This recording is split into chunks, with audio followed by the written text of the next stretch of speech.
গণেশগুৰিৰ আপৰ মুখ্য কাৰ্যালয়ত সভাপতি ৰাজেশ শৰ্মাৰ সংবাদমেল। গুৱাহাটী লোকসভা সমষ্টিৰ পৰা প্ৰাৰ্থিত্ব প্ৰত্যাহাৰৰ সম্ভাৱনা। পূৰ্বে ডাক্তৰ ভৱেন চৌধুৰীক গুৱাহাটীৰ প্ৰাৰ্থী ঘোষণা কৰিছিল আপ অসমে।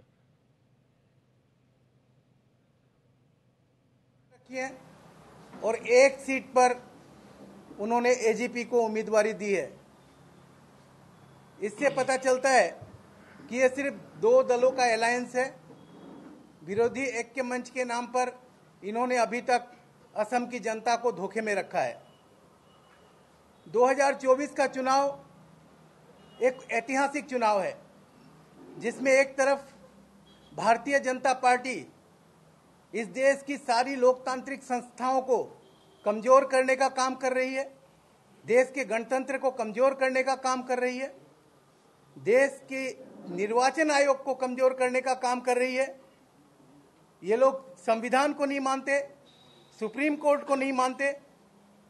एक तरफ ऐसी भारतीय जनता पार्टी की सरकार है जिसके खिलाफ पूरे देश को एकजुट होना है, और इसी लक्ष्य के साथ यूनाइटेड ओपोजिशन का फॉर्मेशन हुआ था। इसी लक्ष्य के साथ इंडिया अलायंस का फॉर्मेशन हुआ है। आम आदमी पार्टी इसी कारण असम में भी विरोधी ऐक्य मंच का हिस्सा बनी और इंडिया अलायंस का भी हिस्सा है कि गणतंत्र विरोधी इन शक्तियों को कड़ा जवाब देना है। हमें बहुत सारी मुश्किलें आई, लेकिन फिर भी हम गठबंधन से पीछे नहीं हटे। हम गठबंधन के सभी धर्मों का पालन किया। हमने एक ही बात को सर्वोपरि रखा कि बीजेपी को किसी भी तरीके से हराना है। इसके लिए हमने कई सारे ऐसे भी फैसले लिए जिसमें हमारा त्याग साफ दिखता है। जैसे दिल्ली में 70 में से 62 सीटों पर आम आदमी पार्टी है। कांग्रेस के पास एक भी सीट नहीं है। उसके बावजूद हमने कांग्रेस को दिल्ली में 7 में से 3 सीट दी।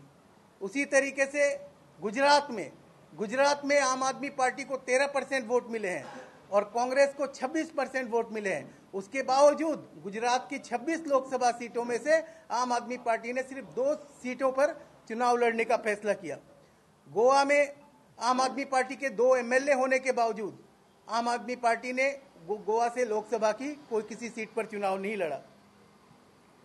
असम में भी सीट शेयरिंग की बातें काफी लंबे समय से चल रही थी। असम में विरोधी ऐक्य मंच के साथ लगातार हम उसमें शामिल हुए, उनके साथ सभी सभाओं में बातचीत हुई, हर तरीके की आलोचना में बातचीत हुई, और इस बातचीत के क्रम में बहुत ही धीमी गति से प्रगति हो रही थी। और इस धीमी गति से प्रगति होने की वजह से हम मजबूर होकर हमने फरवरी तक जब कोई फैसला नहीं निकला तो हमने 3 सीटों पर अपनी उम्मीदवारी की घोषणा की। वो थी गुवाहाटी, सोनितपुर और डिब्रूगढ़। और हमने विपक्षी ऐक्य मंच के सभी साथियों को लिखकर कहा कि इन 3 सीटों पर आप हमें समर्थन करें, बाकी की 11 सीटों पर हम आम आदमी पार्टी आपका समर्थन करेगी। हम चाहते तो हम 14 सीटों पर भी उम्मीदवार उतार सकते थे। हमारी ऐसी कोई लालसा नहीं कि हम ज्यादा सीटों पर चुनाव लड़े, लेकिन जब हमें लगा कि इन 3 सीटों पर हम मजबूत टक्कर दे सकते हैं तो हमें इन 3 सीटों पर चुनाव लड़ने का हमने अपनी उम्मीदवारी जाहिर की। हमारी इस घोषणा के बाद भी कांग्रेस के साथ और यूनाइटेड ओपोजिशन फोरम के बाकी सभी दलों के साथ हमारी बातचीत होती रही। कांग्रेस के साथ हमने कई स्तर पर बातचीत की, लेकिन उसके बावजूद जो कांग्रेस ने अब यह घोषणा की है, तो उससे साफ पता चलता है कि कांग्रेस का मकसद असम में भारतीय जनता पार्टी को हराना नहीं है। कांग्रेस विरोधी ऐक्य के पक्ष में ही नहीं है। कांग्रेस ये देख रही है कि आम आदमी पार्टी असम में कोई भी सीट जीत ना जाए, इसलिए कांग्रेस इस तरीके का हथकंडा इस्तेमाल करके और अंत में आम आदमी पार्टी को एक भी सीट उन्होंने आम आदमी पार्टी के लिए नहीं छोड़ी। ये बहुत ही एक तरीके से दुर्भाग्यपूर्ण है, विपक्षी एकता के लिए दुर्भाग्यपूर्ण है, और असम के लोगों के लिए भी ये भी बहुत ही एक गलत संदेश है।